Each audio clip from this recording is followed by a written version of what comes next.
नमस्कार, आप देख रहे हैं वॉइस ऑफ कोटपुतली। मैं आपके साथ कुमार अंकेश। कल दिल्ली के मुख्यमंत्री अरविंद केजरीवाल को शराब घोटाले मामले में ईडी ने गिरफ्तार किया है। कल की रात केजरीवाल की ईडी की लॉकर में ही गुजरी। अरविंद केजरीवाल की गिरफ्तारी के साथ ही देश में एक नई तरह की बहस को जन्म दे दिया है। विपक्षी दल इसे मोदी की तानाशाही बता रहे हैं, जबकि भाजपा इसे जांच एजेंसी की कार्रवाई बता रही है कि जो जैसा करेगा वैसा भरेगा। जिसने घोटाले किए हैं, ईडी के शिकंजे से वह बच नहीं सकता, चाहे वह केजरीवाल हो या सोरेन हो। जबकि विपक्ष इसे तानाशाही का नाम दे रहा है। आइए अरविंद केजरीवाल की गिरफ्तारी के ऊपर विपक्षी नेताओं की जो तमाम प्रक्रियाएं आई वह आपको सुनाते हैं और जवाब ढूंढने का प्रयास करते हैं कि आखिरकार केजरीवाल की गिरफ्तारी क्यों हुई।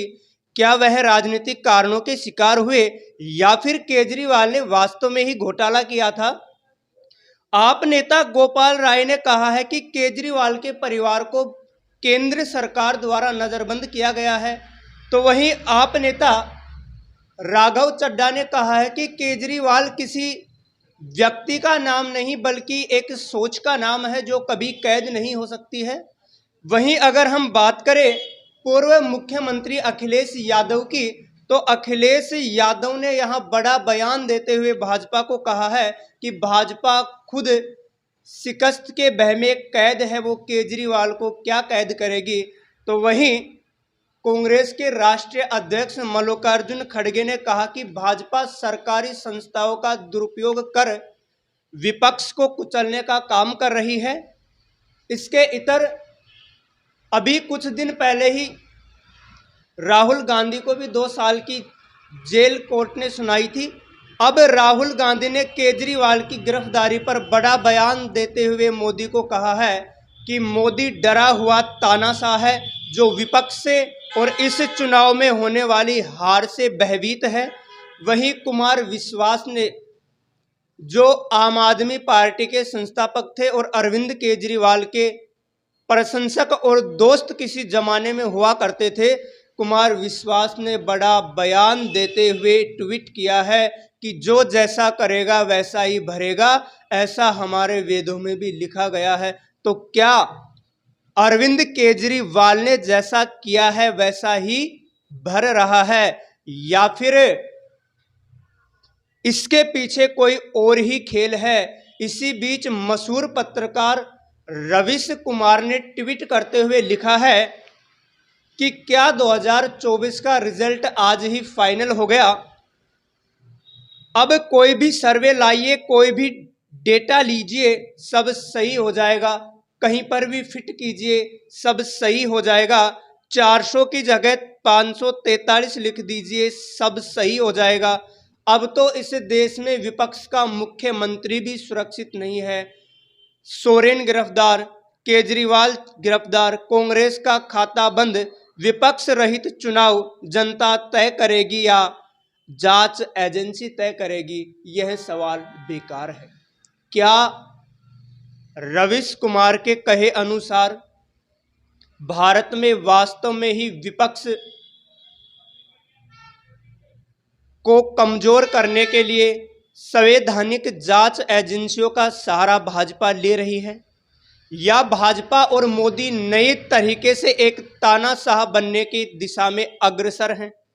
अगर हम पिछले 10 वर्षों की बात करें तो इन 10 वर्षों में जितनी बड़ी तादाद में विपक्ष के नेता जेल में गए हैं, उससे कई गुना ज्यादा विपक्ष के नेताओं ने भाजपा ज्वाइन की है। तो क्या केंद्र सरकार और भाजपा देश को कांग्रेस मुक्त करना चाहती है, या देश को विपक्ष मुक्त करना चाह रही है, या फिर भाजपा को ही कांग्रेस युक्त करने पर तुली हुई है भाजपा।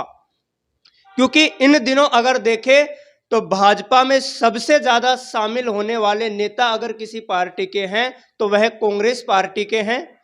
इसी बीच एक पीएम नरेंद्र मोदी के फोटो चित्र के साथ एक कार्टून वायरल हो रहा है, जिसपे लिखा हुआ है मोदी वॉशिंग पाउडर, सारे घोटालेबाजों के दाग पल में धोए। कई उदाहरण ऐसे देखने को मिले हैं जिन नेताओं पर ईडी के समन मिले या ईडी की रेड पड़ी और जैसे ही उन्होंने भाजपा ज्वाइन कर ली उनके खिलाफ होने वाली कार्रवाई को रोक दिया गया। अब यहाँ जनता को सोचने और समझने की जरूरत है कि अगर वास्तव में विपक्ष के कहे अनुसार नरेंद्र मोदी तानाशाही कर रहे हैं तो फिर कैसे देश के लोकतंत्र को सुरक्षित जनता रख सकती है, ये जनता को सोचने का सवाल है। और अगर वास्तव में ईडी ने बिना दबाव के स्वतंत्र रूप से कार्रवाई की है तो भी जनता को सोचने का सवाल है कि वो अरविंद केजरीवाल जो कांग्रेस के घोटालों के विरोध में दिल्ली में जंतर मंतर पर धरना देते थे, रामलीला मैदान में धरना देते थे, जिन्होंने भ्रष्टाचारियों को जेल पहुंचाने की शपथ खाई थी, वहीं अरविंद केजरीवाल और आम आदमी पार्टी भी भ्रष्टाचार के मामलों में सवालों के घेरे में है और उनके मंत्री और उप मुख्यमंत्री मनीष सिसोदिया पहले से ही जेल में थे, संजय सिंह पहले से जेल में थे, अब मुख्यमंत्री अरविंद केजरीवाल भी जेल में हैं। आखिर क्या है आपकी राय? क्या देश में वर्तमान सरकार लोकतंत्र को खत्म करना चाह रही है या फिर संवैधानिक एजेंसियां निष्पक्ष जांच कर देश से भ्रष्टाचार को खत्म करना चाह रही है? कमेंट बॉक्स में अवश्य रखें। धन्यवाद।